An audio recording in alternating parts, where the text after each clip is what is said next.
एक बार जल्दी फटाफट कमेंट सेक्शन में कंफर्म कर दीजिए।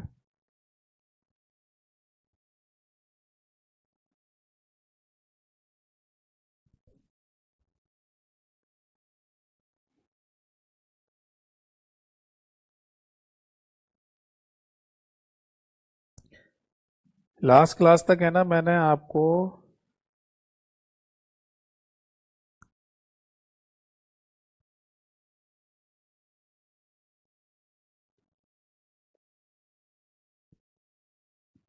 ठीक है, मैंने आपको है ना नेटवर्क लेयर तक पढ़ा दिया था, है ना। तो आज की क्लास में, आज के सेशन में है ना, हम डिस्कस करेंगे।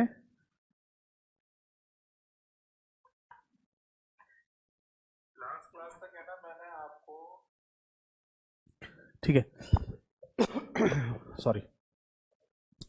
तो आज की क्लास में ना हम डिस्कस करेंगे अपना आगे का पार्ट। और ट्रांसपोर्ट लेयर से मैं आपको पढ़ाना शुरू करूंगा, और होपफुली कि आज हमारा ये जो नेटवर्किंग लेयर वाला कॉन्सेप्ट है, यानी ओएसआई मॉडल वाला, ये खत्म हो जाएगा। ठीक है, तो चलिए शुरू करते हैं आज के सेशन को और आज की क्लास को। सबसे पहले नमस्कार सभी को नमस्कार। बाकी जो 3 स्टेप स्ट्रेटजी है मेरी, वो आप जरूर फॉलो करना। सबसे पहले क्लास देखिए मेरी, उसके बाद एमसीक्यू प्रैक्टिस करिए, पीवाईक्यू प्रैक्टिस करिए मेरे यूट्यूब चैनल से, और तीसरा पॉइंट है मेरे टेलीग्राम चैनल से पीडीएफ फाइल एक्सेस करिए, बस। इसके अलावा कंप्यूटर में आपको कुछ भी कहीं से करने की जरूरत नहीं पड़ेगी। ठीक है, आज की डेट डाल देते हैं। 25 नवंबर 2024। 25 नवंबर है, 26 नवंबर हो गई। आज 26 नवंबर है।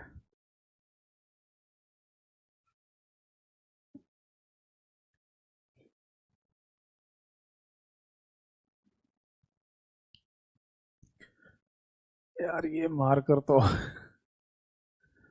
और ज्यादा ही बेकार निकला। 26 नवंबर 2024। इससे तो और कुछ नहीं दिख रहा।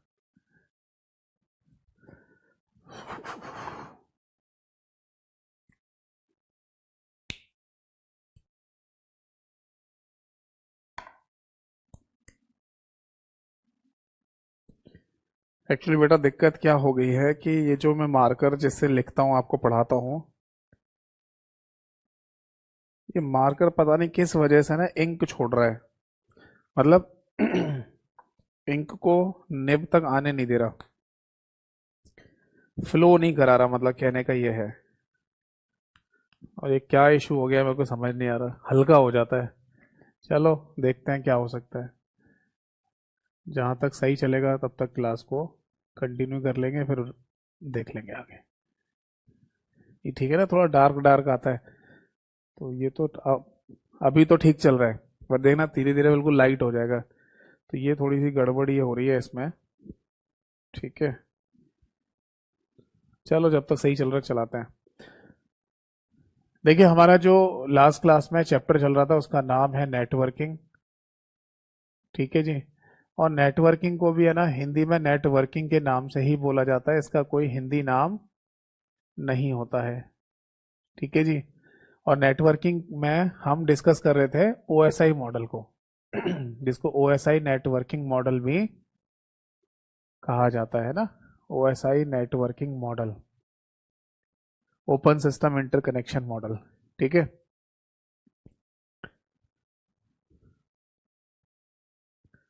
देखो एक काम करते हैं, आज की क्लास में ना, देखो मैं मतलब ज्यादा लिखूंगा ना तो ये बल्ब बिल्कुल ही लाइट हो जाता है मार्कर। तो जितना हो सकता है मैं शॉर्ट में लिखने की कोशिश करता हूँ। ठीक है, डेफिनेशन या परिभाषा टाइप की नहीं लिखूंगा, क्योंकि मैं लिखूंगा तो फिर बिल्कुल ही दिखाई नहीं देगा आपको।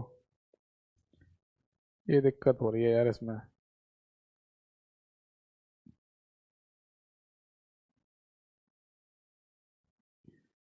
क्या करें फिर।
चलो देखो, मैं कोशिश करता हूँ, ठीक है मेरे भाई, क्योंकि मैं एक दूसरे मार्कर से लिख लिख रहा हूँ। इससे तो बिल्कुल ही छोटा छोटा लिखा जा रहा है, मतलब पतला पतला।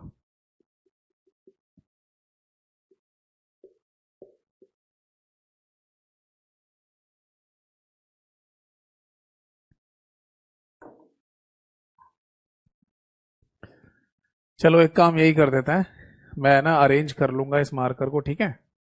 नेक्स्ट क्लास से पहले कोशिश करेंगे कि अरेंज हो जाए। बाकी मैं शॉर्ट शॉर्ट में ना नोट लिख देता हूँ, ठीक है। मतलब शॉर्ट शॉर्ट में नोट करता जाऊंगा, ताकि कोई डेफिनेशन या परिभाषा होगी तो उसको मैं बोलता जाऊंगा, समझाता जाऊंगा, ठीक है। बाकी आपको बताइए, मेरी जो मेरा जो टेलीग्राम चैनल है कंप्यूटर बाय यतेंद्र सर के नाम से, वहां पर नेटवर्किंग वाली जो आपको पीडीएफ फाइल मिलेगी, उसमें ये सारे पॉइंट्स लिखे हुए हैं, ठीक है। तो शॉर्ट शॉर्ट में लिख देता हूँ। देखो जी, हम बात कर रहे हैं यहाँ पर ओएसआई मॉडल की, और ओएसआई मॉडल में अभी हम बात करने जा रहे हैं ट्रांसपोर्ट लेयर की, ठीक है। अब इस ट्रांसपोर्ट लेयर का बेसिकली मतलब क्या है ये मैं आपको समझाता हूँ, और इसका फंक्शंस क्या है, ठीक है। देखो, ट्रांसपोर्ट लेयर का जो कि ओएसआई मॉडल की चौथी यानी फोर्थ लेयर है, इसका बेसिकली सबसे पहला पॉइंट आता है सेगमेंटेशन। क्या आता है? सेगमेंटेशन। अब ये क्या होता है? सेगमेंटेशन का मतलब है ना, एक तरीके से आप इसे पोर्ट टू पोर्ट डिलीवरी के नाम से भी बोल सकते हैं। ये ध्यान रखना, यहां पर मैंने लिखा है पोर्ट टू पोर्ट डिलीवरी, ठीक है। बट एक और नाम होता है एंड टू एंड डिलीवरी, दोनों में अंतर है। एंड टू एंड डिलीवरी का मतलब अलग होता है, ये एप्लीकेशन लेयर पर होता है। यहां पर नोट करके लिखना चाहें तो लिख लो साइड में कहीं पर, क्योंकि बीते कुछ समय पहले ना एक पेपर हुआ जहां पर ये क्वेश्चन पूछा गया था, जिसमें ये पूछा गया कि एंड टू एंड डिलीवरी का मीनिंग क्या है, और एंड टू एंड डिलीवरी किस लेयर का फंक्शन है, ये क्वेश्चन था, ठीक है। ये क्वेश्चन एग्जाम में पूछा गया, तो ध्यान रखना बेटा, अगर एंड टू एंड लिखा हुआ आ रहा है तो ये आंसर होगा इसका application layer, that is application layer. समझ में आ गई बात? बट अगर मान लो ये लिखा हुआ आ जाए that is port to port delivery, तो फिर आंसर होगा ट्रांसपोर्ट लेयर। अब इन दोनों का मतलब क्या है वो समझाता हूं। देखो, एंड टू एंड डिलीवरी का मतलब होता है जैसे ये कोई कंप्यूटर है यानी पीसी, और ये भी कोई कंप्यूटर है यानी कि पीसी, तो एक एंड से दूसरे एंड पर डाटा ट्रांसफर किया जा रहा है। यानी कि मान लो ए नाम का कोई पीसी है, वो डाटा ट्रांसफर कर रहा है बी को, या बी ट्रांसफर कर रहा है ए को, ठीक है ना। तो इन्हें कहते हैं एंड टू एंड, यानी एक एंड पर या ए के एंड पर ये बी नाम का कंप्यूटर है, और बी के एंड पर ए नाम का कंप्यूटर है, ठीक है। तो इसको कहते हैं end to end delivery. But ये पोर्ट टू पोर्ट क्या होता है? देखो, ये जो है ना ए नाम का कंप्यूटर, इस ए नाम के कंप्यूटर में अंदर रैम लगी होगी या नहीं? बिल्कुल लगी होगी। ये सपोज दैट कि ए नाम के कंप्यूटर में अंदर रैंडम एक्सेस मेमोरी लगी हुई है, रैम। तो इसी तरीके से बी नाम के कंप्यूटर में भी अंदर रैम लगी होगी, बिल्कुल लगी होगी। यहां पर भी रैंडम एक्सेस मेमोरी लगी हुई है। और अगर हम रैम की संरचना की बात करें, रैम के आर्किटेक्चर की अगर हम बात करें बेटा, तो रैम का आर्किटेक्चर कुछ इस तरीके से होता है अंदर, मतलब रैम के अंदर की जो संरचना होती है ना वो ऐसे होती है। तो रैम बिल्कुल वैसे बनी हुई है अंदर जैसे कि एक्सेल की शीट होती है, ठीक है ना। अब ये रैम के अंदर जो डब्बे डब्बे आपको दिखाई दे रहे हैं, इनको क्या बोलते हैं? आप बोलेंगे सर अगर ये एक्सेल की शीट होती तो हम इनको सेल कहते हैं, है ना। तो हम यहाँ पर चूंकि ये मेमोरी है, इसलिए केवल सेल शब्द का इस्तेमाल ना करके मेमोरी सेल शब्द का इस्तेमाल करेंगे यहाँ पर, ठीक है। ऐसे ही ये समझ लो, ये भी रैम है, रैम के अंदर जो डब्बे डब्बे आपको दिखाई दे रहे हैं इनको क्या बोलेंगे? इनको मेमोरी सेल कहेंगे। भाई अगर एक्सेल की शीट होती तो इनको सेल बोलते हैं ना, एक्सेल की शीट भी तो ऐसी दिखती है, तो उनको वहां पर सेल कह देते हैं। तो यहाँ पर क्या है, ये मेमोरी सेल कहलाएंगे। और ये ध्यान रखना, हर एक मेमोरी सेल का अपना एक यूनिक एड्रेस होता है, हर एक सेल का अपना एक यूनिक एड्रेस होता है, और इसी यूनिक एड्रेस को पोर्ट नंबर के नाम से बोला जाता है। हर एक मेमोरी सेल का अपना एक यूनिक एड्रेस होगा, और उस यूनिक एड्रेस को पोर्ट नंबर के नाम से बोल दिया जाएगा। तो अगर आपसे ये कभी पूछा जाए कि पोर्ट क्या चीज होती है, पोर्ट नंबर क्या होता है इन कंटेक्स्ट ऑफ रैम, यानी कि रैम के संदर्भ में, पोर्ट नंबर का मतलब क्या है? तो इसका सिंपल सा आंसर है अकॉर्डिंग टू रैम आर्किटेक्चर, यानी कि रैम की संरचना के अनुसार रैम मेमोरी सेल्स में डिवाइडेड होती है और हर एक मेमोरी सेल का एक यूनिक एड्रेस होता है जिसको पोर्ट नंबर कहा जाता है। ठीक है, तो सपोज दैट के कोई पोर्ट नंबर है मान लो जैसे यहाँ पर ये वाला जो बॉक्स है ना डब्बा, इसका पोर्ट नंबर है दैट इज 48, यानी कि 48 पोर्ट नंबर है इसका। ठीक है ना, तो अगर मान लो 48 पोर्ट नंबर से इस 48वें नंबर के पोर्ट नंबर से या 48 वाले पोर्ट नंबर से कोई डाटा भेजा जा रहा है, तो दूसरे कंप्यूटर के भी 48 वाले ही पोर्ट नंबर पे वो डाटा जाएगा। जैसे इस वाले पोर्ट का भी पोर्ट नंबर 48 है, 48 है, तो वहीं डाटा पहुंचेगा। समझे ये बात या नहीं? तो मोटा मोटी बात क्या समझ में आई आपको? मोटा मोटी बात आपको यहाँ पर ये समझ में आई होगी कि अगर जब ये कहा जाए कि एंड टू एंड डिलीवरी हो रही है, तो इसका मतलब ये है कि एक कंप्यूटर से दूसरे कंप्यूटर तक डाटा भेजा जा रहा है, एक कंप्यूटर के एंड से दूसरे कंप्यूटर को डाटा भेजा जा रहा है। तो ये काम होता है एप्लीकेशन लेयर का। ये बातें एप्लीकेशन लेयर पर बताई गई हैं। और जब ये बताया जाए कि कंप्यूटर के अंदर जो रैम लगी हुई है, तो उसके एक पोर्ट से दूसरे कंप्यूटर की रैम के सेम पोर्ट पर अगर डाटा भेजा जा रहा है, तो उसी को पोर्ट टू पोर्ट डिलीवरी कहा जाता है। और ये चौथी लेयर पर बताया गया है जिसका नाम है ट्रांसपोर्ट लेयर। ठीक है, आई होप सो आपको समझ में आ गया होगा। डायग्राम बना लेना और फिर से मैं एक बार फिर से दोहरा देता हूं। जब लिखा है एंड टू एंड डिलीवरी तो एप्लीकेशन लेयर का फंक्शन है, जब पोर्ट टू पोर्ट डिलीवरी लिखा है तो ये ट्रांसपोर्ट लेयर का फंक्शन होता है। ठीक है, तो ये ट्रांसपोर्ट लेयर कहती है कि एक रैम की एक लोकेशन से दूसरे रैम की सेम लोकेशन पर डाटा भेजा जाएगा। अगला पॉइंट आता है बेटा यहाँ पर प्रोटोकॉल्स, यानी कि कुछ प्रोटोकॉल्स है ना इस ट्रांसपोर्ट लेयर पर काम करती हैं, और उन प्रोटोकॉल्स का नाम क्या है वो मैं आपको बता दूं। खैर ये बात आप सभी लोगों को पता है कि बिना प्रोटोकॉल के तो कुछ हो ही नहीं सकता, क्योंकि पूरा इंटरनेट नेटवर्किंग प्रोटोकॉल पर ही बेस्ड है। तो 3 प्रोटोकॉल बेसिकली यहाँ पर काम करती हैं, टीसीपी, यूडीपी और एससीटीपी। ठीक है, इनके बारे में बता देता हूँ, आप सुनते जाइएगा, लिखते जाना। ठीक है, टीसीपी का फुल फॉर्म होता है transmission control protocol, transmission control protocol. और एक पॉइंट और लिख लेना कि इसे कनेक्शन ओरिएंटेड प्रोटोकॉल कहा जाता है। It is connection oriented protocol. अब इसका मीनिंग ये है बेटा, देखो जब है ना कोई डाटा ट्रांसफर किया जाना हो, ठीक है, जब एक कंप्यूटर से दूसरे कंप्यूटर तक जब डाटा ट्रांसफर किया जाना हो, तो उस कंडीशन में टीसीपी प्रोटोकॉल के थ्रू ये चेक कर लिया जाता है कि पहले वो रास्ता जिससे होकर ये डाटा जाएगा वो क्लियर है या नहीं, वो प्रॉपर तरीके से है या नहीं। इसीलिए टीसीपी प्रोटोकॉल को कनेक्शन ओरिएंटेड प्रोटोकॉल का नाम दिया जाता है। ठीक है ना भाई? ऐसा भी तो हो सकता है कि मान लो डाटा तो भेज दिया, अब जो नेटवर्क है या जो रास्ता है जिसके थ्रू ये डाटा जा रहा है वही आगे जाके फेलियर हो रहा है ना, या उसमें कोई गड़बड़ी है, तो आपका डाटा नहीं पहुंचेगा। तो जब आपको डाटा भेजना ही है, प्रॉपर तरीके से भेजना, तो पहले कनेक्शन को चेक करो ना। ये उसी तरीके से हो गया ना, जब आपको कोई गाड़ी भेजनी थी, कोई सामान या माल भर के गाड़ी को आगे भेजना है, और रास्ते में है ना आपने ये चेक ही नहीं करवाया कि वो रास्ता क्लियर है नहीं, पता चले गाड़ी स्टक हो गई, तो आपका तो लॉस हो जाएगा इसमें। तो इस वजह से ना पहले चेक करवाओ कि जिस रास्ते से गाड़ी जाएगी वो रास्ता ठीक है या नहीं। अगर ठीक है तब गाड़ी को भेजेंगे। तो अगर एक डेटा ट्रांसफर किया जाना हो इसी तरीके से डेटा को ट्रांसफर किया जाना हो जिसमें डाटा प्रॉपर पहुंचे एक ही बार में, तो टीसीपी प्रोटोकॉल के थ्रू भेजा जाता है। ठीक है, इसीलिए इसको कनेक्शन ओरिएंटेड प्रोटोकॉल कहते हैं। अगला नेक्स्ट लिखिए UDP, user datagram protocol, user datagram protocol. इस प्रोटोकॉल के आगे लिखना, इसको कनेक्शन लेस प्रोटोकॉल कहा जाता है। कनेक्शन लेस प्रोटोकॉल क्या मतलब है इसका? इसका मतलब यह है कि डाटा को भेज दो, अगर कनेक्शन बीच में ब्रेक होता है, कनेक्शन सही से नहीं काम करता है, तो भी कोई दिक्कत वाली बात नहीं है, काम चल जाएगा। जिसका सबसे सही एग्जांपल है व्हाट्सएप से ऑडियो कॉल करना या वीडियो कॉल करना। आप जब भी ऑडियो या वीडियो कॉल करते हैं व्हाट्सएप के थ्रू, कभी कभार ऐसा होता है इंटरनेट कनेक्टिविटी फेलियर की वजह से ये कनेक्शन बीच में रुक जाता हो। जैसे आप किसी से वीडियो कॉल पे बात कर रहे हैं और बात करते करते बीच में मैसेज आए पुअर इंटरनेट कनेक्शन, और वीडियो कॉल रुक गई हो, हाँ ऐसा कई बार हो जाता है। तो ये जो व्हाट्सएप के थ्रू जो आप है ना ऑडियो या वीडियो का डाटा भेज रहे हो ना एक डिवाइस से दूसरे डिवाइस तक, इसमें यूडीपी प्रोटोकॉल काम कर रही है।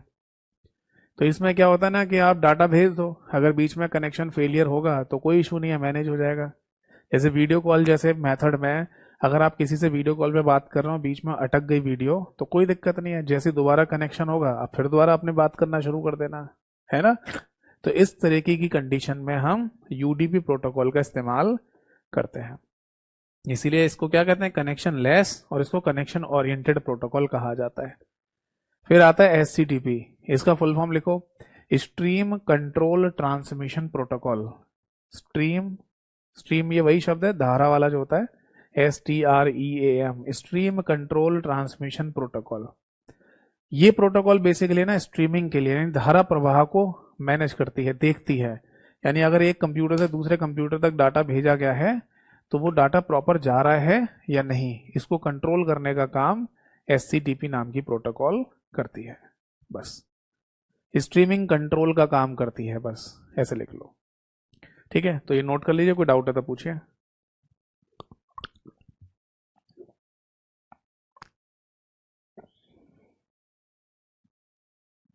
क्लियर है। देखिए बात यह ना कि ये मार्कर जो है जिससे मैं लिख रहा हूँ, अब जैसे मैं पॉइंट पॉइंट लिख रहा हूँ तो इसमें तो काम सही कर रहा है, पर जैसे मैं लंबी डेफिनेशन लिखूंगा ना उसमें फिर हल्का होता चला जाता, तो वो आपको क्लियर दिखेगा नहीं। तो आप चिंता मत करो, पीडीएफ फाइल में आपको प्रॉपर सब चीजें लिखी हुई मिल जाएंगी। चलो अब आगे देखते हैं। इसके बाद है ना हमारी अगली एक और लेयर आती है जिसको सेशन लेयर कहा जाता है। उसका क्या मीनिंग है समझाता हूं। नेक्स्ट लेयर का नाम है, एक बच्चे का कमेंट आया सर यूडीपी की फुल फॉर्म बताइए, यूजर डेटा ग्राम प्रोटोकॉल। नेक्स्ट हेडिंग डालिए दैट इज सेशन लेयर। अब इस सेशन लेयर का मीनिंग क्या है,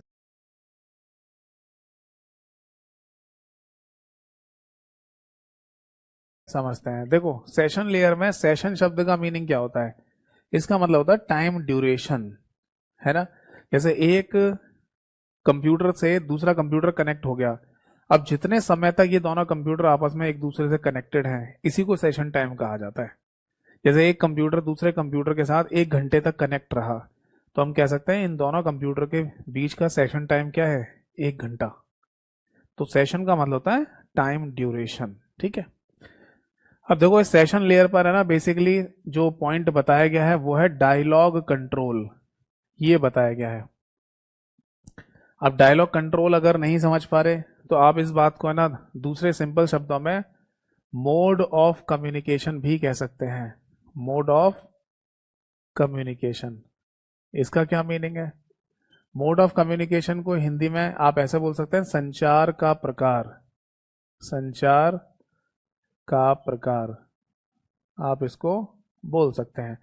अब संचार का जो प्रकार है या मोड ऑफ कम्युनिकेशन है वो किन किन तरीके से होता है, इस पर चर्चा करते हैं। देखो सपोज दैट कि अगर आप है ना एक कंप्यूटर से दूसरे कंप्यूटर को डाटा भेज रहे हैं, ए से डाटा बी की तरफ भेज रहे हैं, बट हमेशा ए से डाटा बी की तरफ ही जाएगा, बी से लौट कर है ना ए की तरफ नहीं आएगा कभी भी डाटा। तो इस तरीके के संचार को है ना एक नाम दिया जाता है बेटा, जिसे बोलते हैं सिंप्लेक्स। इसका कोई हिंदी नाम है नहीं, हिंदी में कोई नाम नहीं है, सिंप्लेक्स ही इसे कहा जाता है। ठीक है जी।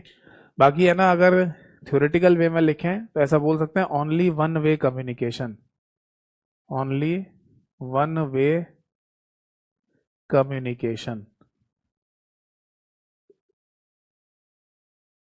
हिंदी में से कहा जाएगा केवल एक तरफ संचार, केवल एक तरफ संचार।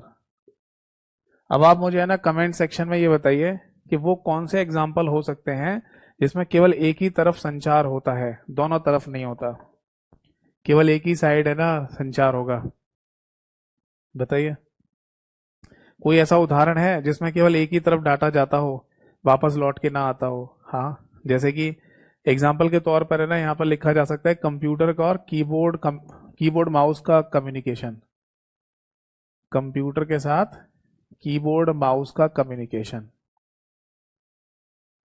समझ में आ गई बात। भाई सीधी सी बात है, कंप्यूटर यहाँ जो शब्द लिखा गया ना, ये वो डब्बे के लिए लिखा गया है।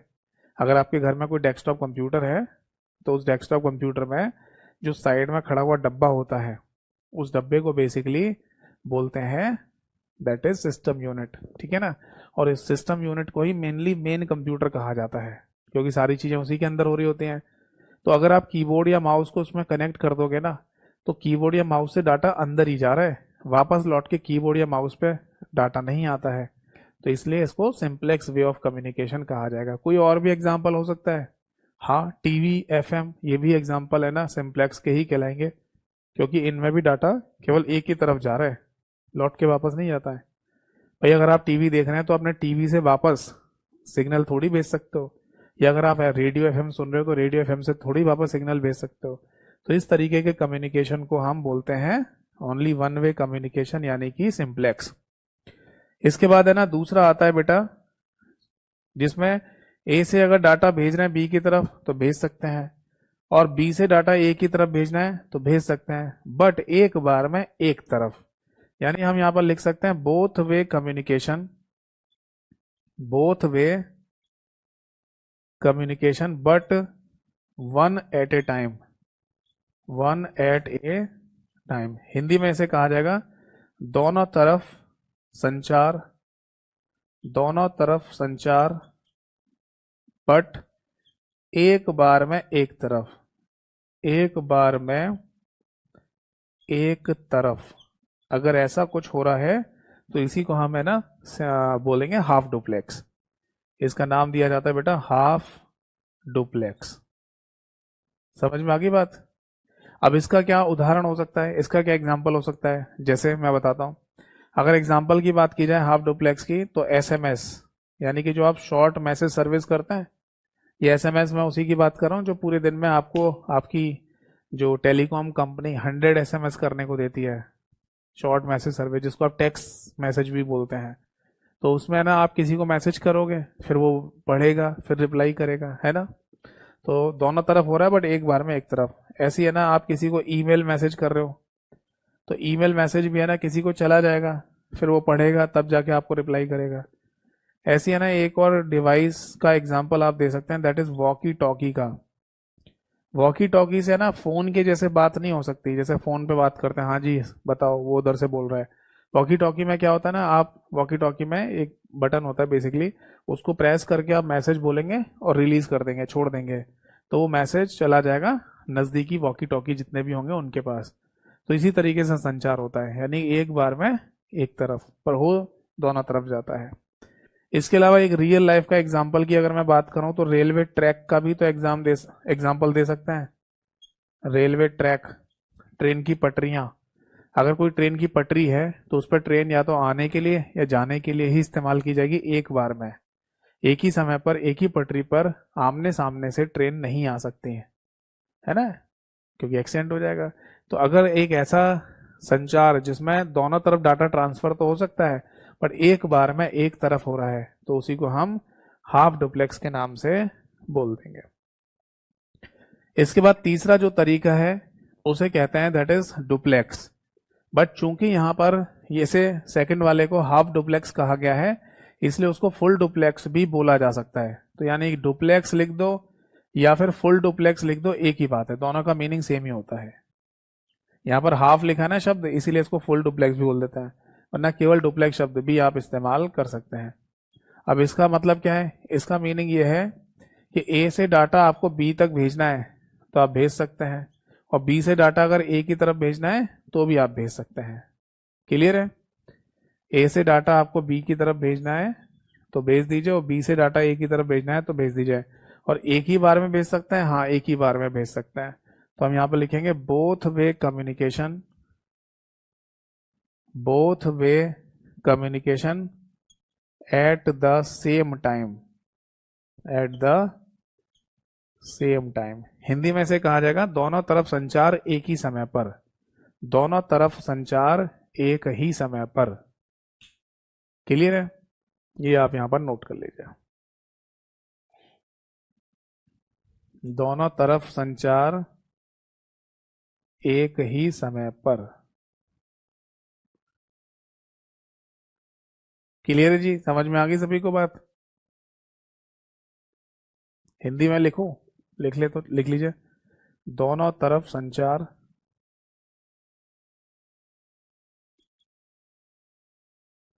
एक ही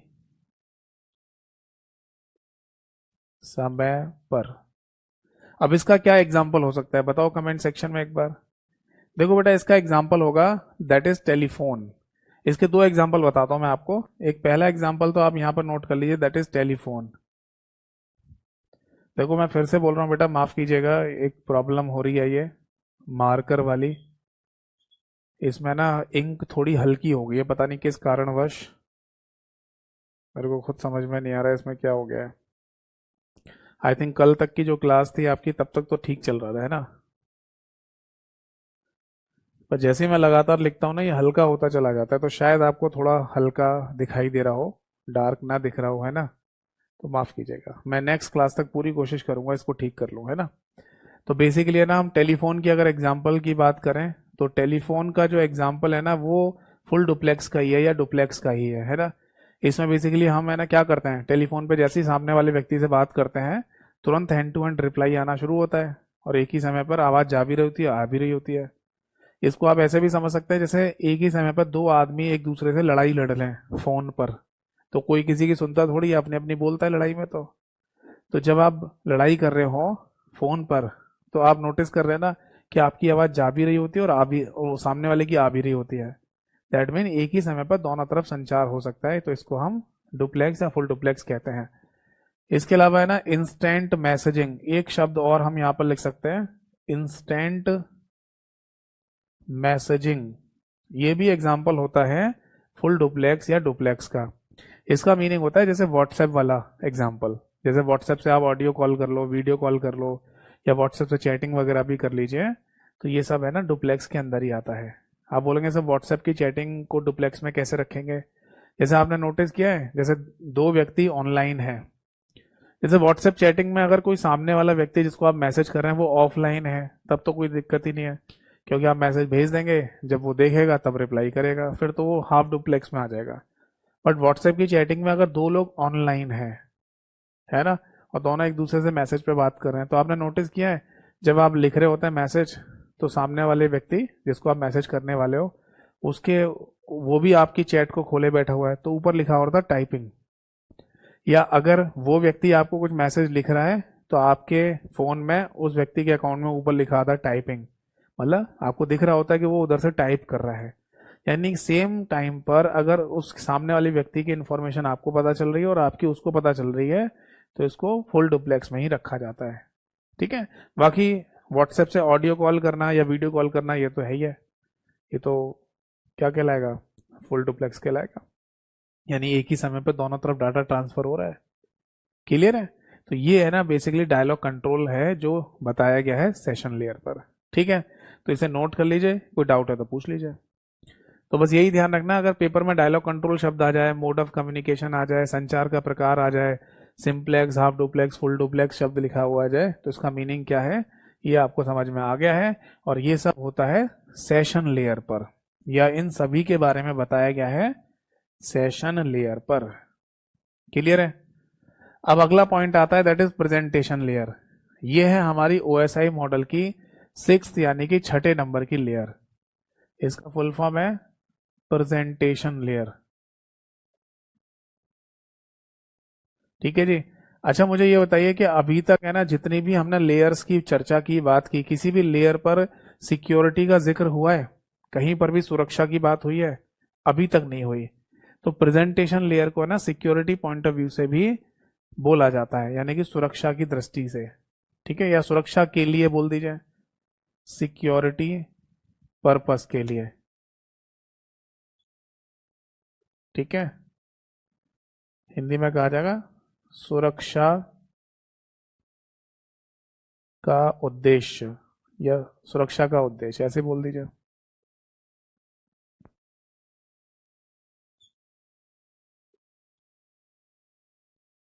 ठीक है जी। तो अगर ये पूछा जाए आपसे या कहा जाए पेपर में क्वेश्चन में कि सिक्योरिटी पर्पस के लिए, सिक्योरिटी या सुरक्षा के उद्देश्य के लिए कौन सी है ना लेयर जिम्मेदार होती है, तो इसका सही आंसर होगा दैट इज प्रेजेंटेशन लेयर। ठीक है, ये पॉइंट आप ध्यान रखना। ठीक, अब आगे देखिए, सिक्योरिटी की अगर हम बात करें, यानी कि अगर हम बात करते हैं सुरक्षा की, तो सिक्योरिटी हमें कैसे मिलेगी, ये एक मेन पॉइंट है ना। तो देखो, अगर आप है ना किसी को, अच्छा एक बात बताइए, आपने ना रीजनिंग पढ़ी होगी या पढ़ रहे होंगे, तो आपने कोडिंग डिकोडिंग वाला चैप्टर पढ़ा है, पढ़ा ही होगा जरूर। तो वो जो कोडिंग डिकोडिंग वाला चैप्टर है ना, उस कोडिंग में, कोडिंग या डिकोडिंग वाले चैप्टर में अगर आपको किसी एक शब्द को कोड करने का तरीका पता चल जाए, तो आप दूसरे शब्द को डिकोड कर लेते हो ना। हाँ, कर लेते हैं। तो कुछ कुछ उसी तरीके से यहाँ पर आप समझिएगा कॉन्सेप्ट को, कैसे सुरक्षा प्रदान करेंगे। जैसे सपोज दैट कि कोई कंप्यूटर है ए, ठीक है, और हम बी कंप्यूटर तक है ना डाटा भेजना चाहते हैं, ए से बी तक डाटा भेजना है हमको। तो अगर मैं ए, यानी ए से डाटा भेज रहा हूं बी तक, और वो डाटा या मैसेज है हेलो, तो बी के पास भी क्या पहुंचना चाहिए, हेलो ही तो पहुंचना चाहिए। ठीक है जी, बी के पास भी हेलो पहुंचना चाहिए। बट मैं ये चाहता हूं कि मेरा जो नेटवर्क है ना, उसमें सिक्योरिटी मेरे को मिले, यानी कि ऐसा ना हो कि मेरे नेटवर्क को कोई हैक कर ले, कोई थर्ड पार्टी है ना इस नेटवर्क को हैक करके हमारा डाटा या तो देख ले, हमारा डाटा कह दो या मैसेज कह दो, उसको या कोई देख ले या फिर उसे चुरा ले, ऐसा कुछ भी नहीं होना चाहिए।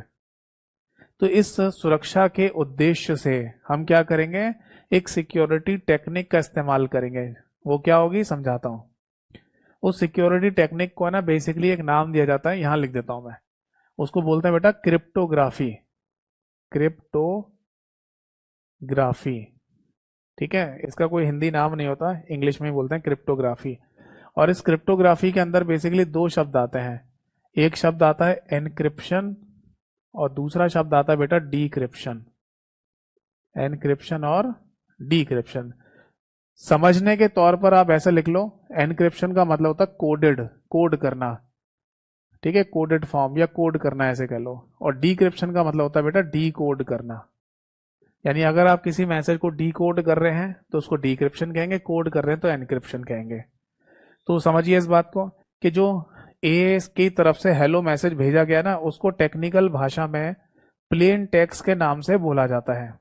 पहले तो ये ध्यान रखना है, ए जो मैसेज भेज रहा है बी को हेलो, उसे टेक्निकल भाषा में प्लेन टेक्स्ट बोलते हैं।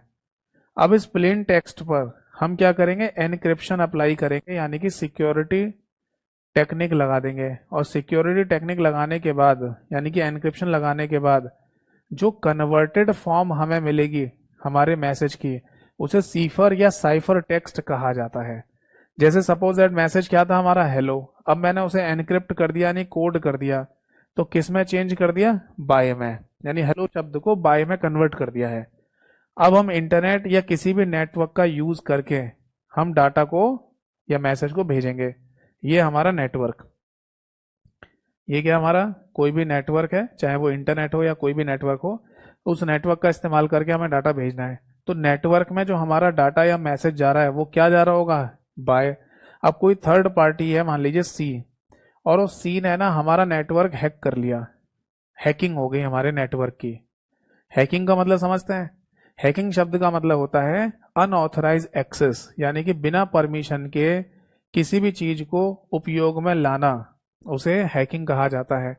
भाई सीधी सी बात है, अगर कोई कंप्यूटर है और आप बिना परमिशन के उस कंप्यूटर को यूज करना शुरू कर दो, तो ये भी एक तरीके की हैकिंग है। आपने परमिशन क्यों नहीं ली उसे यूज करने से पहले। तो बिना परमिशन के किसी भी चीज को, किसी भी कंप्यूटर को, किसी भी नेटवर्क को एक्सेस लेना, उपयोग में लाना, हैकिंग ही कहा जाता है। तो हमारी मतलब किसी थर्ड पार्टी सी ने क्या करा, हमारा नेटवर्क हैक कर लिया, और हैक करने के बाद वो डाटा या मैसेज को देखना चाहता है, तो उसे क्या दिखाई देगा, बाय। अब ये बाय मैसेज उसके किसी काम का नहीं होगा, क्योंकि ये कन्वर्टेड फॉर्म है, वो समझ ही नहीं पाएगा कि ये है क्या चीज। आपने हिंदी मूवीज में भी देखा है, अब तो खैर ये चीज नहीं दिखती, पुरानी मूवीज में हमें ये चीज देखने को मिलती थी। जैसे एक मूवी नहीं थी 16 दिसंबर, शायद 16 दिसंबर नाम से एक मूवी आई थी, 16 दिसंबर, और उसमें एक कोड था, दुल्हन की विदाई का समय हो गया है। तो जिसको भी ये बात पता चल रही है दुल्हन की विदाई का समय हो गया, वो समझ ही नहीं पा रहा कि क्या मतलब है। तो उसी तरीके से समझ लो, ये बाय का मीनिंग नहीं समझ में आ रहा क्या है, जबकि बाय का मतलब हेलो है। ठीक, अब हम क्या करेंगे, इसी मैसेज को है ना भेजेंगे डेस्टिनेशन साइड पर। डेस्टिनेशन साइड पर जो मैसेज पहुंचेगा उसे सीफर टेक्स्ट या साइफर टेक्स्ट ही बोला जाएगा, यानी कि कन्वर्टेड फॉर्म क्या पहुंचेगी, बाय पहुंचेगी। अब बाय को फिर से हमें क्या करना पड़ेगा, इसे कन्वर्ट करना पड़ेगा प्लेन टेक्स्ट में।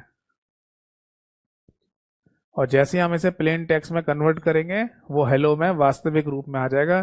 पर ये कैसे होगा, डीक्रिप्शन करने के बाद, यानी कि डिकोड करने के बाद ऐसा संभव हो पाएगा। ठीक है जी। तो क्या पता चला आपको, दो बातें यहां पर पता चली। पहली बात तो किसी नेटवर्क में जो ओरिजिनल मैसेज होता है उसे प्लेन टेक्स्ट और कन्वर्टेड मैसेज को सीफर टेक्स्ट कहते हैं। दूसरी बात कि जब मैसेज को कोड किया जाएगा तो उसे एनक्रिप्शन, और डिकोड किया जाएगा तो उसको डीक्रिप्शन के नाम से बोल दिया जाता है। बताओ बात समझ में आ गई या नहीं। तो इस तरीके का कोई क्वेश्चन है ना आपसे एग्जाम में पूछ लिया जाए तो मैं समझता हूं आप बखूबी आंसर दे पाएंगे। माफ कीजिएगा।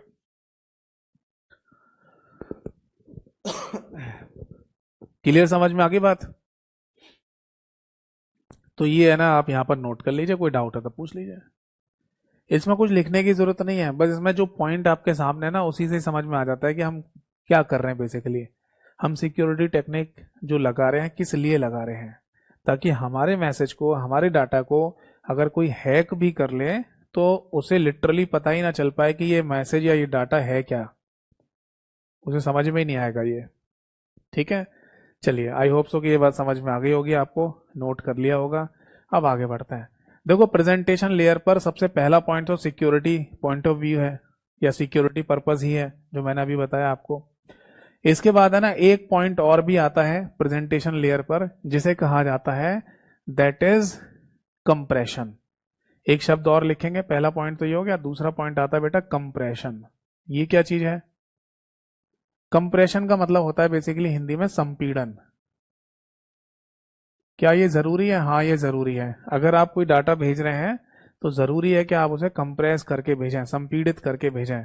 जैसे एग्जांपल के लिए मान लो अगर आपकी कोई फाइल है, तो ये बात आपको पता है कि हर एक फाइल का अपना एक साइज होता है। ठीक है, हर एक फाइल का अपना एक साइज होता है कंप्यूटर में। जैसे एक फाइल है जिसका साइज है 10 किलोबाइट, 10 KB की फाइल है। ठीक, अब ये जो 10 KB की फाइल है इसे अगर आप ट्रांसफर करेंगे यानी भेजेंगे कहीं पर, तो 10 किलोबाइट के स्पेस में जारी होगी है। ये वैसे ही समझ लो जैसे मान लो कोई सामान आपके घर से दूसरे घर में जा रहा है तो उसके लिए आपको ट्रक वगैरह लाना पड़ता है। घर का सामान काफी होता है ना, तो उसके लिए आपको ट्रक लाना पड़ेगा। सपोज दैट कि अगर आप कम सामान को ले जा रहे हैं तो छोटा ट्रक की आवश्यकता पड़ेगी, है ना। बट अगर आप एक तकनीक अपनाएं तो शायद है ना छोटे ट्रक से ज्यादा सामान भी ले जा सकते हैं। कैसे, सामान को जितना हो सके फोल्ड करने की कोशिश करो, छोटा बनाने की कोशिश करो, छोटे छोटे पैकेट्स बनाओ, डब्बे बनाओ, ताकि छोटे ट्रक में ही आपका घर का पूरा सामान चला जाए। इस बात को ऐसे समझ लो, आपके घर में कोई बेड है और वो फोल्ड नहीं हो सकता है, तो उसको अगर आप ले जाएंगे तो ट्रक में ही ले जाना पड़ेगा क्योंकि फोल्ड होता ही नहीं है, तो उसे पूरे बड़े से ट्रक में ले जाना पड़ेगा। बट अगर आप मान लो अपने घर में फोल्डिंग बेड का इस्तेमाल कर रहे होते हैं तो वो बेड फोल्ड हो जाता और फोल्ड होके छोटे से ट्रक में भी रख के ले जाया जा सकता था, है ना।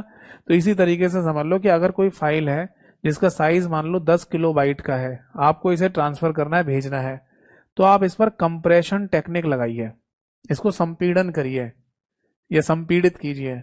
और जैसे ही आप संपीड़न करेंगे यानी कंप्रेस करेंगे, मान लो ये फाइल हो जाती है 6 किलोबाइट की, अब इसको भेज दो। इसको जैसे ही ट्रांसफर करना है आप ट्रांसफर कर दो। ये हमारा नेटवर्क है और इस नेटवर्क में यही फाइल जाएगी और फाइल का साइज कितना होगा, 6 किलोबाइट का होगा। अब ये फाइल जब पहुंचेगी डेस्टिनेशन साइड पर तो कितने किलोबाइट की पहुंचेगी, 6 किलोबाइट की। तो हम इस फाइल को फिर डीकंप्रेस कर लेंगे यानी कि असंपीड़ित कर लेंगे और फाइल वास्तविक रूप में आ जाएगी, यानी कि 10 किलोबाइट की फाइल फिर से बन जाएगी। तो फायदा क्या हुआ कि जो 10 किलोबाइट की फाइल थी वही फाइल है ना 10 किलोबाइट की पहुंची है, बट रास्ते में बीच में केवल 6 किलोबाइट का ही स्पेस ऑक्यूपाई हुआ होगा, केवल 6 किलोबाइट की ही जगह घेरी गई होगी। एक तरीके से वैसे ना जैसे बेड को फोल्ड कर दिया है तो जब रास्ते में से लेके जाओगे तो छोटी सी जगह में ही चला जाएगा ये। ठीक है, तो कंप्रेशन है ना, ये बोला गया कि जरूरी है कि अगर आप कोई नेटवर्क के थ्रू डाटा भेज रहे हैं तो कंप्रेस करके भेजिए डाटा को। क्लियर, समझ में आ गई बात? ये आप नोट कर लीजिए। कंप्रेशन का मतलब होता है संपीड़न, और डीकंप्रेशन इसका जो अपोजिट शब्द है उसको डीकंप्रेशन कहते हैं, जिसको असंपीड़न कहा जाएगा। ठीक है, बाकी एक पॉइंट और लिख लेना कि कंप्रेशन और डीकंप्रेशन के लिए ना बेसिकली एक तकनीक का इस्तेमाल किया जाता है जिसे हुफमान टेक्निक कहा जाता है। हुफमान टेक्निक, इस तकनीक का इस्तेमाल करते हैं ये काम करने के लिए। मान लो बहुत ज्यादा थोड़ा मतलब डीप में पूछ लिया जाए तो पूछ सकते हैं कि कंप्रेशन डीकंप्रेशन के लिए कौन सी टेक्निक का इस्तेमाल किया जाता है, तो आंसर है हुफमान टेक्निक का इस्तेमाल करते हैं। बताओ बात समझ में आ गई या नहीं? तो ये थी प्रेजेंटेशन लेयर जो मैंने आपको बताई। तो दो ही मेन पॉइंट है यहाँ पर। पहला पॉइंट तो सिक्योरिटी पर्पस, जिसमें एनक्रिप्शन डीक्रिप्शन यानी क्रिप्टोग्राफी, और दूसरा है कंप्रेशन डीक्रिप्शन यानी कि संपीड़न और असंपीड़न करना। क्लियर है? नोट कर लीजिए, कोई डाउट है तो पूछे।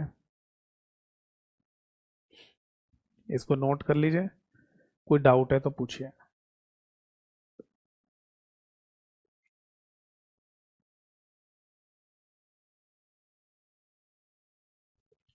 ठीक है, आगे बढ़े। अब लास्ट लेयर बची हुई है हमारी, जिसका नाम है एप्लीकेशन लेयर। इसके बाद है ना हमारा ये चैप्टर, ये टॉपिक खत्म हो जाएगा। ठीक है, चलो हेडिंग डालिए last, application layer. Application layer, ठीक है साहब। अब देखो एक बात बताइए, दोनों ही साइड में, यानी जब मैंने आपको डायग्राम बना के दिखाया था है ना ओएसआई मॉडल का, लेयर्स का, तो मैंने आपको ये भी बताया था कि एप्लीकेशन लेयर है ना दोनों साइड पर कंप्यूटर से ही कनेक्टेड होती है, चाहे ए साइड पर चाहे बी साइड पर। याद है ना?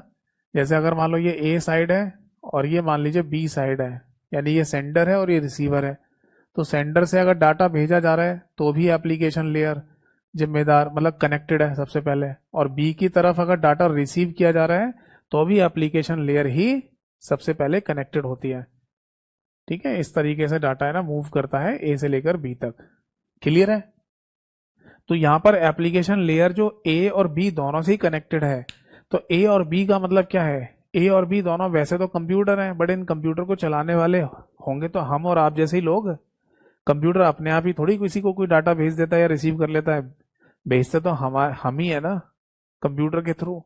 तो बेसिकली हम और आप जैसे लोगों को जो सर्विस मिल रही है इस पूरे नेटवर्क की, वो एप्लीकेशन लेयर के द्वारा ही मिल रही है। क्योंकि ए से एप्लीकेशन लेयर कनेक्टेड है और बी से भी एप्लीकेशन लेयर कनेक्टेड है। ए और बी दोनों कंप्यूटर पर काम कौन कर रहा होगा? आप और हम जैसे लोग। तो यहां पर यह कहा जाएगा कि यूजर सर्विस प्रोवाइडिंग के लिए कौन सी लेयर जिम्मेदार है, तो आंसर है एप्लीकेशन लेयर। लिख लो इस बात को, user service providing. User service providing Hindi में कहा जाएगा उपयोगकर्ता, यानी यूजर को हिंदी में कहते हैं उपयोगकर्ताओं को सेवा प्रदान करने के लिए, सेवा प्रदान करने के लिए कौन सी लेयर जिम्मेदार है बेटा? इसके लिए लेयर जिम्मेदार है दैट इज एप्लीकेशन लेयर। पहला पॉइंट तो ये आता है। दूसरा पॉइंट अभी थोड़ी देर पहले ही मैंने लिखकर बताया था आपको, that is end to end delivery. ये भी यहां पर लिखेंगे हम, एंड टू एंड डिलीवरी। ठीक है, और इसका मीनिंग क्या है ये भी आपको बताया था, और एक बार फिर से रिवाइज कर लेते हैं। एंड टू एंड डिलीवरी का मतलब ये होता है कि ए वाले एंड से बी वाले एंड तक डाटा को स्थानांतरित किया जा रहा है, ए से लेकर बी तक डाटा को भेजा जा रहा है, इसीलिए इसको एंड टू एंड डिलीवरी कहा जाता है। क्लियर है? अब तीसरा पॉइंट आता है यहां पर बेटा, प्रोटोकॉल्स। प्रोटोकॉल्स, ठीक है, देखो जहां पर है ना ज्यादा सर्विस की बात होगी वहां पर ज्यादा प्रोटोकॉल इस्तेमाल में लाई जाएंगे, ये तय है। इस बात को आप ऐसे समझ लो, जैसे एप्लीकेशन लेयर ही तो ए और बी से कनेक्टेड है, और ए और बी पर है ना कौन काम कर रहे होंगे? आप और हम जैसे यूजर्स। और आपके और हमारे जैसे यूजर्स के ना ढेर सारे काम होते हैं इंटरनेट नेटवर्किंग के। अलग अलग तरीके का डाटा हमें ट्रांसफर करना है, अलग अलग तरीके का डाटा हमें प्राप्त करना है, तो ढेर सारे काम होते हैं, है ना। तो एक बात याद है जो मैंने पहले भी बोली थी, इंटरनेट नेटवर्किंग से जुड़ा हुआ कोई भी काम हो, छोटे से छोटा काम भी हो, तो उसके पीछे कोई ना कोई प्रोटोकॉल जिम्मेदार होती है, कोई ना कोई प्रोटोकॉल लिखी गई होती है। तो अगर आपसे ये पूछा जाए कि सबसे ज्यादा प्रोटोकॉल कौन सी लेयर पर काम करती हैं, सबसे ज्यादा प्रोटोकॉल कौन सी लेयर के फंक्शंस होते हैं, तो आंसर होगा एप्लीकेशन लेयर। क्योंकि जहां यूजर को सर्विस दी जा रही होगी, यूजर को यानी उपयोगकर्ताओं को सेवा प्रदान की जा रही होगी, वहीं पर काम ज्यादा होंगे और हर एक काम के लिए प्रोटोकॉल अलग अलग लिखी गई होगी, अलग अलग प्रोटोकॉल बनाई गई होगी, है ना। तो यहाँ पर कौन कौन सी प्रोटोकॉल यूज में लाई जाती है, मैं उनके नाम बोल देता हूँ। ठीक है, देखो एक प्रोटोकॉल है जिसका नाम है HTTP, इसी का नाम है ना फिर आगे चेंज करके HTTPS कर दिया गया। फिर एक प्रोटोकॉल है FTP, एक प्रोटोकॉल का नाम लिखिए बेटा SMTP, एक प्रोटोकॉल का नाम लिखिए दैट इज POP3, एक प्रोटोकॉल का नाम लिखिए IMAP, एक प्रोटोकॉल का नाम लिखिए दैट इज MIME, इसके अलावा एक प्रोटोकॉल और लिखिए दैट इज DNS, एक प्रोटोकॉल का नाम लिखिए DSCP, एक प्रोटोकॉल है SNMP, एक प्रोटोकॉल का नाम लिखिए दैट इज टेलनेट, और एक और लिख लीजिए protocol that is gopher, GOPHER।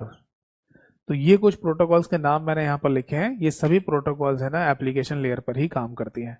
तो एक एक करके ना मैं सभी प्रोटोकॉल्स के नाम और उनकी फुल फॉर्म और उनके बारे में बताता जा रहा हूँ, आप ध्यान से सुनते जाइए, नोट करना है तो नोट करते जाइए। सबसे पहले हम बात करते हैं HTTP प्रोटोकॉल की। देखो इसको हाइपर टेक्स्ट ट्रांसफर प्रोटोकॉल कहा जाता है, हाइपर टेक्स्ट ट्रांसफर प्रोटोकॉल। ये प्रोटोकॉल बेसिकली एक कंप्यूटर की रिक्वेस्ट को सर्वर कंप्यूटर तक पहुंचाने के काम करती है।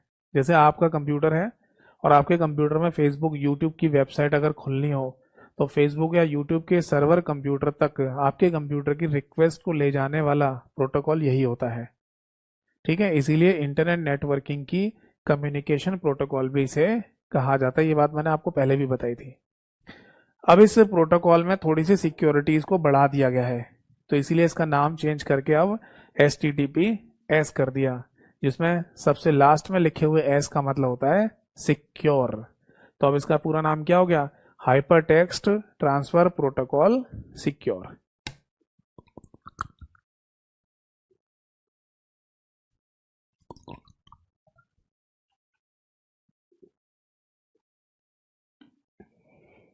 क्लियर है बेटा।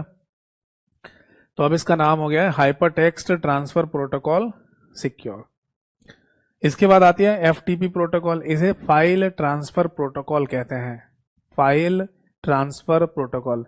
ये प्रोटोकॉल बेसिकली किसी भी तरीके की फाइल को ट्रांसफर करने के लिए इस्तेमाल में लाई जाती है। आप कोई भी किसी भी प्रकार की फाइल हो, कोई भी फाइल, उसे अगर आप एक कंप्यूटर से दूसरे कंप्यूटर तक भेज रहे हैं, तब FTP प्रोटोकॉल यूज में लाई जाती है। इसी के कंपैरेटिवली ये गोफर नाम की जो प्रोटोकॉल है, जिसका मैंने सबसे लास्ट में नाम लिखा है, इसकी अपनी कोई फुल फॉर्म नहीं है, बट इस गोफर नाम की प्रोटोकॉल के थ्रू केवल दस्तावेज वाली फाइलों को ट्रांसफर किया जाता है, डॉक्यूमेंट वाली। तो 2 पॉइंट ध्यान रखना, किसी भी तरीके की फाइल हो तो वो FTP के थ्रू भेजी जाती है, और अगर डॉक्यूमेंट या दस्तावेज वाली फाइलें होंगी तो वो गोफर के थ्रू भेजी जाती हैं। फिर आता है SMTP, इसको सिंपल मेल ट्रांसफर प्रोटोकॉल कहा जाता है, सिंपल मेल ट्रांसफर प्रोटोकॉल। ये मैंने आपको ईमेल के टाइम पर जब मैंने इंटरनेट वाला चैप्टर पढ़ाया था प्रॉपर समझा दिया है ना। ऐसी एक और प्रोटोकॉल है POP3, post office protocol version 3। तो ये भी मैंने ईमेल वाले चैप्टर में आपको बखूबी प्रॉपर समझाया था, मतलब ईमेल वाले टॉपिक में, इंटरनेट वाले चैप्टर में। फिर आता है IMAP, इसको बोलते हैं internet message access protocol, internet message access protocol. इसके बारे में भी मैंने ईमेल वाले टॉपिक में, इंटरनेट वाले चैप्टर में प्रॉपर पूरा समझाया था।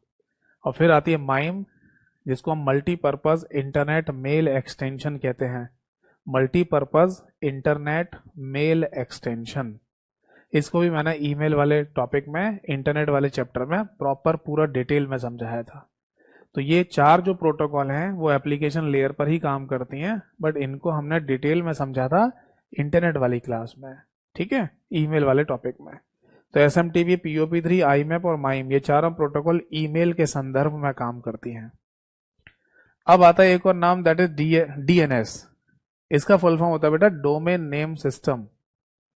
DNS, domain name system. वैसे पता है एक डोमेन नेम सर्वर भी होता है, एक फुल फॉर्म, वो सर्वर कंप्यूटर्स होता है, उनको कहा जाता है डोमेन नेम सर्वर। बट इसका जो फुल फॉर्म है प्रोटोकॉल का, उसे डोमेन नेम सिस्टम ही कहते हैं। अब बेसिकली DNS यानी कि डोमेन नेम सिस्टम नाम की प्रोटोकॉल क्या काम करती है, ये नाम को IP एड्रेस में चेंज करती है। नहीं समझे? समझाता हूं। देखो आपके घर का है ना एड्रेस, या आपके घर की आइडेंटिफिकेशन आपकी कॉलोनी में कैसे होती है? आप बोलेंगे सर हमारे घर की आइडेंटिफिकेशन या हमारे घर की जो पहचान है पूरी कॉलोनी में, सेक्टर में, दो तरीके से हो जाती है। जैसे ऐसा हो सकता है कि आपकी है ना आपकी कॉलोनी या सेक्टर में आपके घर का जो एड्रेस है वो कुछ इस तरीके से होगा, A20 और आगे लिखा होगा, मान लीजिए, मान लो आपके A20 और फिर आगे जो भी लिखा होगा, मान लो लिखा हुआ है गांधीनगर, ऐसे लिखा होगा गांधीनगर कॉलोनी, और आगे लिखा होगा दैट इज बेंगलुरु। ठीक है, मान लो आपके घर का एड्रेस ऐसे लिखा हुआ है, A20 मकान का नंबर है और फिर गांधीनगर कॉलोनी बेंगलुरु, ऐसा कुछ लिखा हुआ है, ये है घर का एड्रेस। और आपने अपने घर, यानी आपने अपने घर के ऊपर है ना ऐसे भी लिखवा रखा है बेटा लक्ष्मी निवास, लक्ष्मी निवास ये भी लिखवा रखा है। तो मुझे ये बताइए कि आपकी पूरी कॉलोनी या सेक्टर में मान लो अगर 20 या 30 घर हैं, तो उसमें आपने अगर लक्ष्मी निवास लिखवा रखा है घर के ऊपर या घर के आगे बड़ा बड़ा सा, तो क्या यही सेम नाम कोई दूसरा व्यक्ति रखता है? जनरली नहीं रखता। एक कॉलोनी या सेक्टर में एक जैसे नाम ऐसे कोई नहीं रखता। अगर किसी ने लक्ष्मी निवास लिख लिया तो कोई बंदा बदल के लिख लेगा, कुछ अलग रख लेगा, एक जैसा तो नहीं रखता। तो आपकी कॉलोनी या सेक्टर में आपके घर की पहचान के लिए दो चीजें हैं या नहीं? एक तो ये नंबर्स वगैरह हो गए, A20 ऐसा कोई नंबर हो गया, और दूसरी पहचान होगी लक्ष्मी निवास, जो ये नाम लिखा है आपने। अब मान लो कोई पोस्टमैन आपकी कॉलोनी या सेक्टर तक पहुंचता है, उसे आपके घर तक लेटर देना है, तो लेटर पर दोनों में से कोई एक चीज लिख दो, चाहे तो लिख दो लक्ष्मी निवास गांधीनगर बेंगलुरु, तब भी आपके घर तक आ जाएगा। वो गांधीनगर में जिस घर पे लक्ष्मी निवास लिखा होगा उस घर में दे देगा। या फिर आप ये लिख दो लेटर के ऊपर A20 गांधीनगर बेंगलुरु, तब भी आपके घर तक पहुंच जाएगा, क्योंकि आपके घर का जो नंबर है वो A20 है नहीं? तो इसे तो बोलेंगे नेमिंग सिस्टम, इसे कहा जाएगा नेमिंग सिस्टम, और इसे कहा जाएगा नंबर सिस्टम, और दोनों से पहचान हो रही है। तो इसी तरीके से होता है हर एक कंप्यूटर की पहचान इंटरनेट नेटवर्किंग में। जैसे मान लो हर एक कंप्यूटर जो इंटरनेट नेटवर्किंग से जुड़ा हुआ है, उस कंप्यूटर का अपना एक पहचान एक नाम से भी हो सकता है और IP एड्रेस से यानी नंबर से भी हो सकता है। जैसे अगर फेसबुक के सर्वर कंप्यूटर की अगर हम बात करें, यानी फेसबुक की वेबसाइट हमें अपने कंप्यूटर में खोलनी है, तो फेसबुक के सर्वर कंप्यूटर से जुड़ना पड़ेगा। वो कहां पर है? अमेरिका में। तो फेसबुक के सर्वर की दो पहचान है, एक तो facebook.com जो कि वेबसाइट का एड्रेस है, और दूसरा उसका IP एड्रेस, मान लो जो भी हो उसका IP एड्रेस, तो उससे भी है ना फेसबुक के सर्वर तक कनेक्ट हुआ जा सकता है, पहुंचा जा सकता है। ठीक है ना? तो ये जो प्रोटोकॉल है ना DNS यानी कि डोमेन नेम सिस्टम नाम की प्रोटोकॉल, ये नाम को IP एड्रेस में और IP एड्रेस को नाम में चेंज करती रहती है हमारे कंप्यूटर के अंदर। यानी जब मैं लिखता हूं ना www.facebook.com, तो ये तो नाम हो गया ना फेसबुक के सर्वर का, जैसे यहाँ पर लक्ष्मी निवास, तो उसको नंबर में चेंज कर देगी यानी IP एड्रेस में, और फिर फेसबुक के सर्वर पर रिक्वेस्ट जाएगी। ऐसे फेसबुक के सर्वर से रिक्वेस्ट मतलब डाटा हमारे कंप्यूटर में आ रहा है एक नंबर के थ्रू, तो उसको फिर नाम में चेंज कर देती है। तो इस तरीके का काम करती है हमारे कंप्यूटर में रहकर। बताओ बात समझ में आ गई या नहीं? ये सिंपल सा मीनिंग है कि DNS नाम की प्रोटोकॉल हमारे कंप्यूटर में रहकर नाम से IP और IP से नाम में चेंज करने का काम करती है। बताओ जी, बात समझ में आ गई? ठीक है, अब आती है DHCP। इसका फुल फॉर्म लिख लीजिए, dynamic host configuration protocol. Dynamic host configuration protocol, ये प्रोटोकॉल बेसिकली काम करती है IP एड्रेस जनरेट करने में। जैसे आपने ना जियो कंपनी को फोन किया कि भैया हमें इंटरनेट कनेक्शन चाहिए, तो वो क्या बोलते हैं, ठीक है हम आपके घर इंटरनेट कनेक्शन लगा जाएंगे। अब इंटरनेट कनेक्शन जब वो लगाने आते हैं ना, तो इसका सिंपल सा मतलब है कि आपको एक आईपी एड्रेस देंगे जिससे आपकी पहचान होगी, है ना। ये बात मैंने पहले भी बताई थी आपको, आईपी एड्रेस जब पढ़ाया था। तो आपकी पहचान के लिए आपको एक आईपी एड्रेस देंगे, और उस आईपी एड्रेस के साथ अपने पास आपकी एक आईडी प्रूफ अटैच करके रखेंगे, यानी ये आईपी एड्रेस से इंटरनेट ये आदमी चला रहा है, आपका आईडी प्रूफ ले लेंगे, है ना। तो वो जो आईपी एड्रेस आपको दिया गया है इंटरनेट चलाने के लिए, वो कहीं ना कहीं किसी सिस्टम से तो जनरेट हुआ होगा। तो उसी सिस्टम को है ना डीएससीपी कहते हैं, dynamic host configuration protocol system, computer system. और उस कंप्यूटर सिस्टम पर जो प्रोटोकॉल काम कर रही होती है इसी आईपी एड्रेस जनरेट करने के लिए, उसको भी डीएससीपी ही कहा जाता है। ठीक है, dynamic host configuration protocol. Simple सा लिखना चाहे तो ऐसे भी लिख सकते हैं कि यूजर्स को आईपी एड्रेस डिस्ट्रीब्यूशन के लिए डीएससीपी प्रोटोकॉल जिम्मेदार होती है। एसएनएमपी, इसको बोलते हैं simple network management protocol, simple network management protocol. इसमें बस इतना ही ध्यान रखना, नेटवर्क प्रॉपर तरीके से काम कर रहा है, ये नेटवर्क मैनेजमेंट प्रोटोकॉल की जिम्मेदारी होती है, नेटवर्क का प्रबंधन। फिर आता है टेलनेट। टेलनेट नाम की प्रोटोकॉल को है ना दो नाम से बोला जा सकता है, इसको टेली कम्युनिकेशन नेटवर्क भी बोल देते हैं और टेली टाइप नेटवर्क भी कहा जाता है। इसकी फुल फॉर्म लिख लीजिए, टेली कम्युनिकेशन नेटवर्क या टेली टाइप नेटवर्क, दोनों में से कोई भी बोल दिया जाता है। ठीक है, बट इस प्रोटोकॉल का इस्तेमाल किया जाता है रिमोट लॉगिन में। रिमोट लॉगिन समझते हैं? जैसे आपका दोस्त है ना अगर अमेरिका में है और उसका फोन आपके पास आए और वो ये कहे कि मेरे कंप्यूटर में कोई सॉफ्टवेयर की दिक्कत हो गई है, उसे ठीक कर दो, तो क्या आपको तत्काल प्रभाव से टिकट बुक करके अमेरिका जाना पड़ेगा? नहीं, आपको अमेरिका जाने की कोई जरूरत नहीं है। आप अपने घर से ही, अपने कंप्यूटर से ही, इंटरनेट के माध्यम से ही उसके कंप्यूटर को प्रॉपर अपने कंप्यूटर पे भी देख सकते हो और ठीक कर दो। सॉफ्टवेयर की दिक्कत, हार्डवेयर की दिक्कत नहीं कर सकते हैं, क्योंकि हार्डवेयर के लिए तो फिर आपको वहां पर प्रेजेंट होना पड़ेगा। तो इसमें ना कुछ विशेष प्रकार के सॉफ्टवेयर का इस्तेमाल किया जाता है, जैसे एमी एडमिन या टीम व्यूअर जैसे सॉफ्टवेयर इस्तेमाल किए जाते हैं दोनों साइड पर। तो जब इन सॉफ्टवेयर को दोनों साइड पर यूज करते हैं ना, तो उससे ये काम किया जा सकता है रिमोट लॉगिन वाला। बट इस काम को करने के पीछे भी एक प्रोटोकॉल जिम्मेदार है। आंसर है टेलनेट, टेलनेट नाम की प्रोटोकॉल। तो बस इसमें इतना ही दिमाग में रखना है कि टेलनेट नाम की प्रोटोकॉल रिमोट लॉगिन के लिए जिम्मेदार होती है। ठीक है, चलो, आई होप सो है ना ओएसआई मॉडल का जो 7 लेयर कॉन्सेप्ट है वो आपको क्लियरली समझ में आ गया होगा। अब एक छोटा सा पॉइंट और बचा हुआ है, फिर हमारा नेटवर्किंग वाला चैप्टर भी खत्म हो जाएगा। नेक्स्ट क्लास में कोई नेक्स्ट चैप्टर डिस्कस करेंगे, ठीक है। देखो, मैंने आपको है ना ये बात बताई थी शुरुआत में जब ये चैप्टर पढ़ाना शुरू किया था कि ओएसआई जो मॉडल है, यानी कि ओपन सिस्टम इंटरकनेक्शन, इसको बेसिकली रेफरेंस मॉडल के नाम से बोला जाता है। क्यों? क्योंकि जब 1969 में अमेरिकन सक्सेस हो गए थे, है ना, अमेरिकन ने नेटवर्किंग पॉसिबल कर ली थी, वर्ल्ड का पहला नेटवर्क बना लिया था अर्पा नेट, तब ये मॉडल बनाया गया था समझाने के लिए कि नेटवर्किंग कैसे काम कर रही है। बट उसके कुछ ही समय बाद एक नया मॉडल और बनाया गया जिसका नाम रखा गया टीसीपी आईपी मॉडल। ठीक है, और इस मॉडल को इम्प्लीमेंटिंग मॉडल कहा जाता है।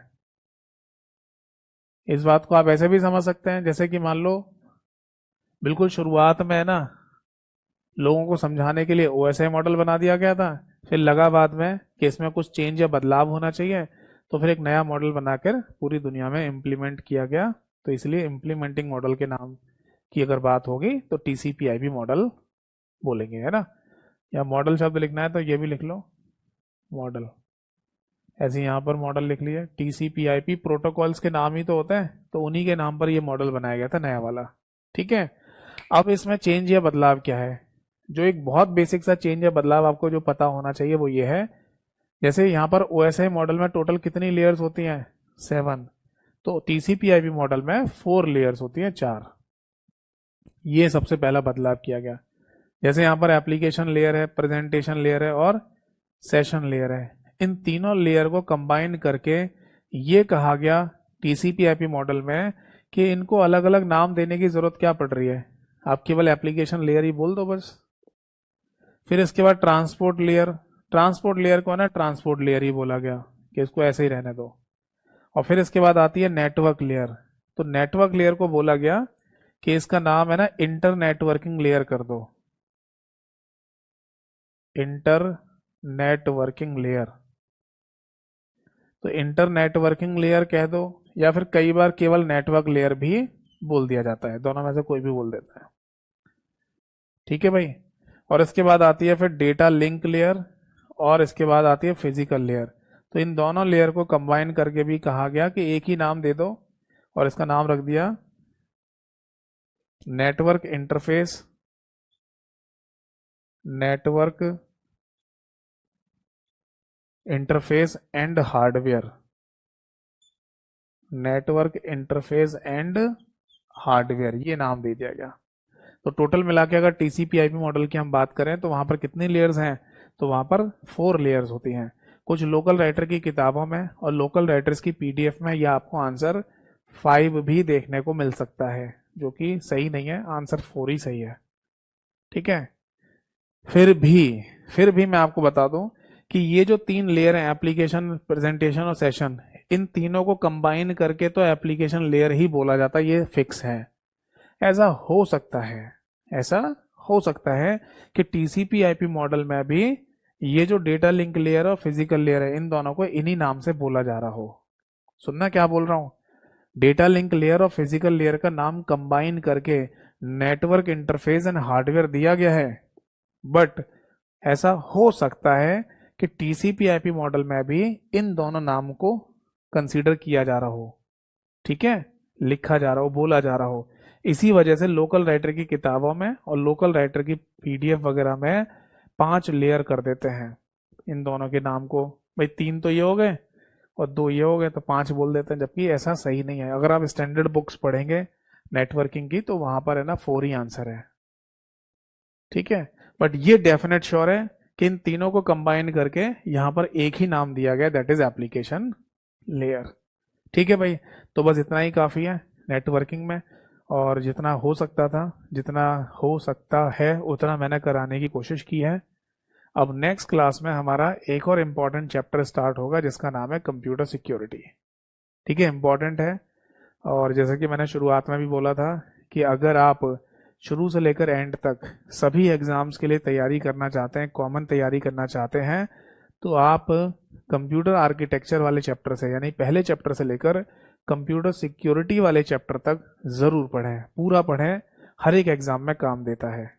ठीक है, तो अगर एक कॉमन तैयारी करनी है आपको सभी एग्जाम्स के लिए, तो एक लास्ट चैप्टर बचा हुआ है आपके लिए, और वो है कंप्यूटर सिक्योरिटी।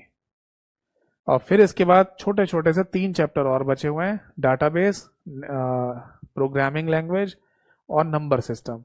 ये चैप्टर वही लोग पढ़ें जिनके सिलेबस में दे रखा हो, बस। ठीक है, तो अब ज़्यादा से ज़्यादा मान के चलिए कि 2 क्लासेस आपकी कंप्यूटर सिक्योरिटी की हो जाएंगी, और 2 क्लासेस आप डाटाबेस की मान लीजिए, 1 क्लास प्रोग्रामिंग लैंग्वेज की, और 1 क्लास आप मान लो नंबर सिस्टम की। ठीक है, तो मोटा मोटी बात अगर करके चलें तो 6 से 7 क्लासेस और बची हुई हैं, फिर आपका ये पूरा सिलेबस खत्म हो जाएगा, बैच खत्म हो जाएगा। 6-7 क्लासेस और मान लो बस। ठीक है, तो आई होप सो कि यहाँ तक की कहानी आप सभी लोगों को समझ में आ गई होगी। तो अब कोई डाउट है तो पूछिए, नहीं तो मिलेंगे अगली क्लास में।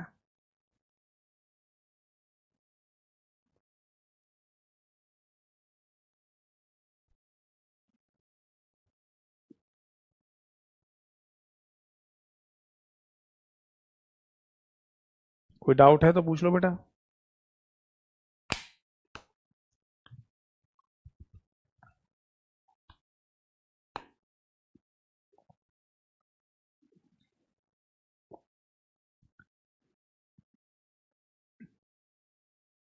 नो डाउट सर, ठीक है, कोई डाउट नहीं है। तो फिर आज के सेशन को और आज की क्लास को फिर यहीं समाप्त करते हैं। अगली क्लास में मिलना और कंप्यूटर सिक्योरिटी वाले चैप्टर को डिस्कस करेंगे।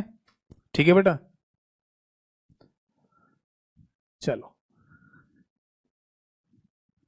ठीक है जी। तो जाते जाते ये बोलूंगा, कभी भी कोई डाउट रहे तो व्हाट्सएप पर भी कम्युनिकेट आप कर सकते हैं। व्हाट्सएप नंबर मैंने क्लास के शुरुआत में आपको दिया ही है, हर क्लास की शुरुआत में। ठीक है, दोबारा से भी दोहरा देता हूँ, 8448832987। जितना जल्दी होगा रिप्लाई करने की पूरी कोशिश करूंगा, ठीक है। तो नेक्स्ट क्लास में मिलेंगे, तब तक के लिए नमस्कार सभी को, जय हिंद, वंदे मातरम।